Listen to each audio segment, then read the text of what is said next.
Burası Vietnam'ın yeni semtlerinden. Yeni derken yeni yapılanmış bir bölge. Oldukça lüks sayılabilecek pahalı bir bölge. Bölgenin adı Sala arkadaşlar. Fiyatlar, yani bölgenin fiyatlarına, kiraya baktığımız zaman 2 yatak odalı 88-90, yani size 90 metrekare. Cuộc sống và sự bình yên ở Việt Nam. Những thành phố tuyệt vời của Việt Nam. Cuộc sống và sự bình yên ở Việt Nam.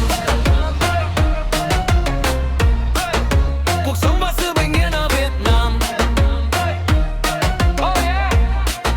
Những thành phố tuyệt vời của Việt Nam. Những thành phố tuyệt vời của Việt Nam. Cuộc sống và sự bình yên ở Việt Nam.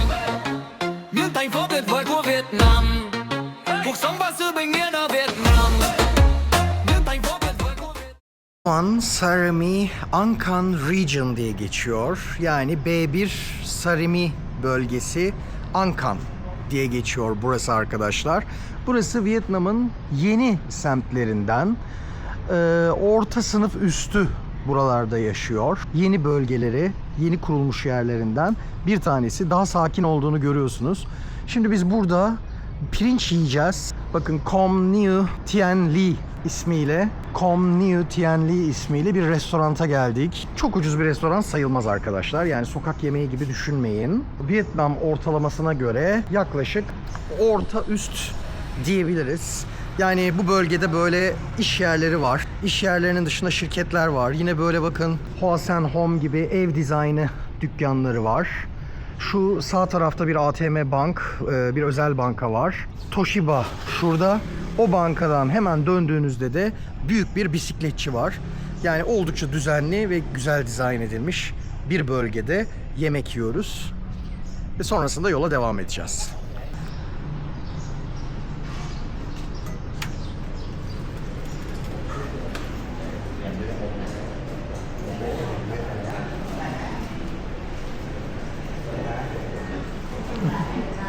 Evet, yemeğimizi sipariş ettik. Şimdi bekliyoruz. Burası Vietnam yemekleri yapıyor.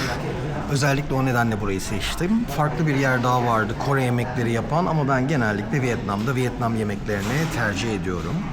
Bakın, gelen yemekler için bütün kullanılan tabak, çorba olsun, diğer noktaları olsun bu kadarcık.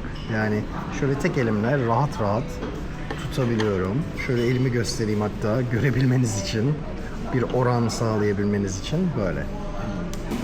Evet, çorbamız geldi. Bu çorbanın fiyatı 90 bin VND'ydi. Bunun ne olduğu hakkında bilmiyorum. Bunu ben istemedim. Evet. Benim pirincim geldi. Aynı zamanda brokoli, karnabahar ve biftek parçaları ve pirinç.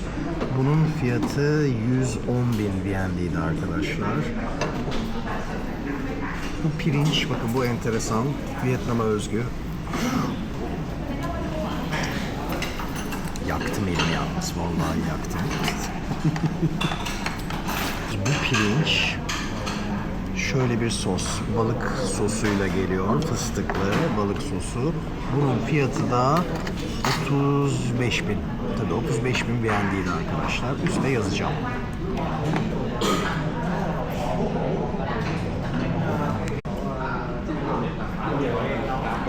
Evet, Tao sağ olsun benim için hazırlıyor. İlginç sebzeler var. Şu ıspanak olsa gerek. Ispanağa çok benziyor arkadaşlar.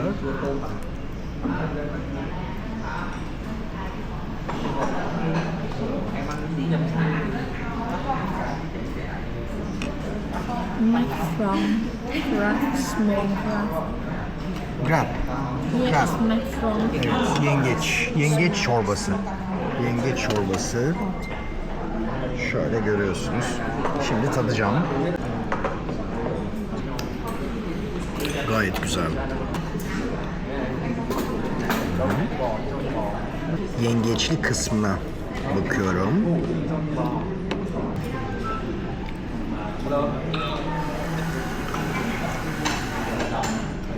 Balık çorbasına benziyor. Ben severim. Bu balıkmış arkadaşlar. Bunun içerisinde balık böreği gibi bir şey. Yani börek demiyor tabii o insanlar. Ama ne diyelim? Biz balık böreği diyelim. Bu yemeklerdeki en önemli özellik bence sebzelerin çok az pişmesi. Yani sebzeleri böyle 20 dakika, yarım saat gibi sürelerle pişirmiyorlar. 5 dakika, 8 dakika bu şekilde, yani gayet katı geliyor. O lezzeti tam hissediyorsunuz. Ispanağın bile tadını çok net bir biçimde hissediyorsunuz. Yemyeşil bir ıspanak geliyor. Bence en önemli özelliği bu. Bu fırınlanmış pirinç arkadaşlar. Fırınlanmış pirinç.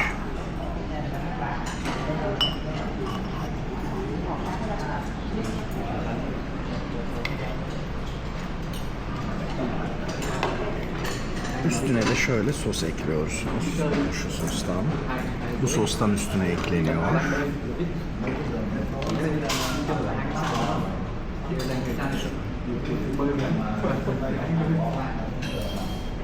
Şimdi fırınlanmış pirinç, üstünde böyle fıstık ve kıymayla yapılmış bir sos.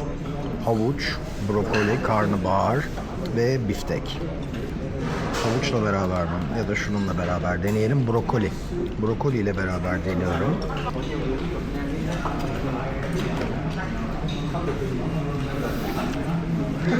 Mutlu ediyor. Eğer sebze, pirinç ve deniz ürünlerini seviyorsanız Vietnam ürünlerine bayılacaksınız.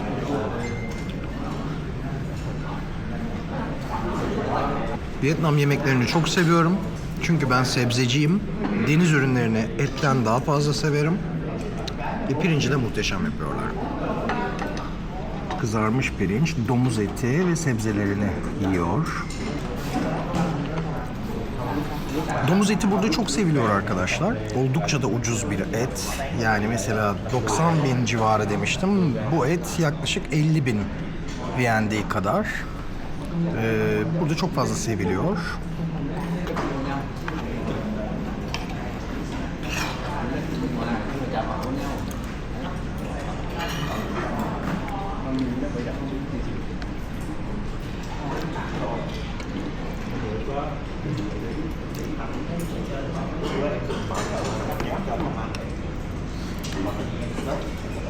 Bir süredir gözüme kestirmiştim bu balık böreğini. Şimdi bundan deneyeceğiz. Put over it like that. Dip. Okay.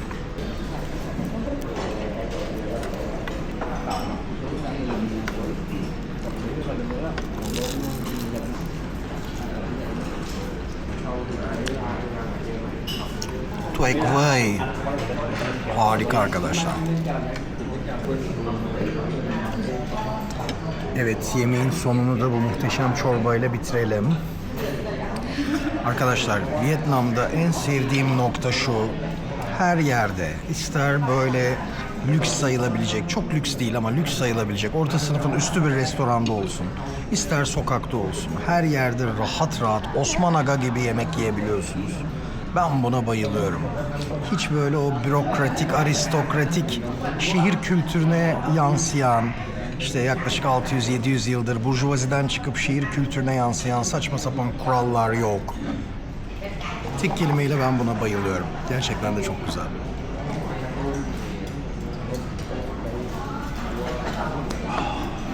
Evet, şimdi hesabın tamamını göreceğiz arkadaşlar.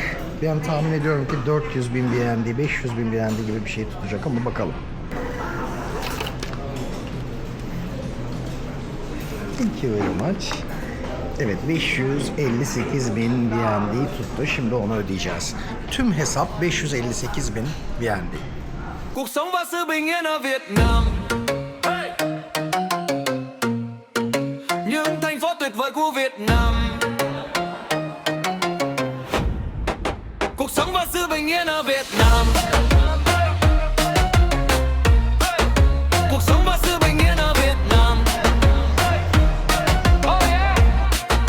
Những thành phố tuyệt vời của Việt Nam. Những thành phố tuyệt vời của Việt Nam.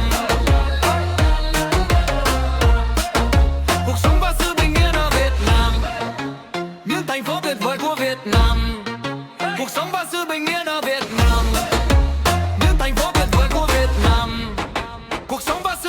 ở Việt Nam. Cuộc sống và sự bình yên ở Việt Nam. Những thành phố tuyệt vời của Việt Nam. Những thành phố tuyệt vời của Việt Nam. Cuộc sống và sự bình yên ở Việt Nam. Hey! Cuộc sống và sự bình yên ở Việt Nam. Những thành phố tuyệt vời của Việt Nam. Những thành phố tuyệt vời của Việt Nam.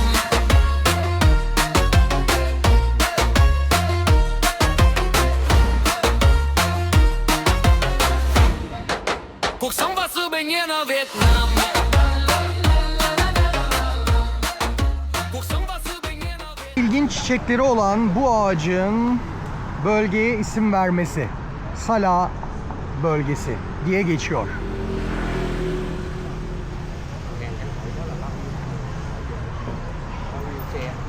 Çoğunlukla ofisler var dostlar.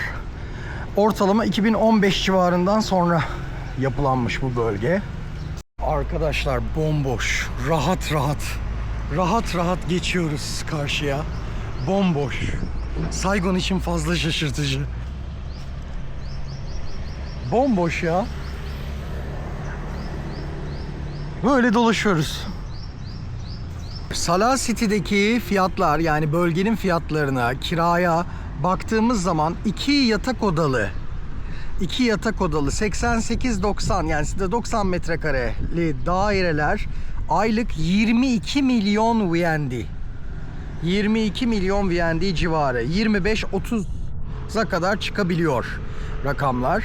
2 yatak odalı daireler bu Sadora apartmanlarında, Sarimi apartmanlarında fiyatları 25-30 milyon VND diyebiliriz. Rakamlar bu. En lüksüne baktığımızda ise 35-45 milyon VND, yine 2 yatak odalı 100 metrekarelik evler. Oldukça pahalı bir bölge. Yepyeni bir inşaat ama stili, tarzı yine aynı. Birbirini birleştiriyor. Şu şekilde bölümlenmiş. Belli ki yine balkonlar olacak. Yine balkonlar olacak. Vietnam'ın, Saigon'un diyelim daha doğrusu. Saigon'un kendine has stili. Bakın burada biraz daha eskisi var. Şu stil.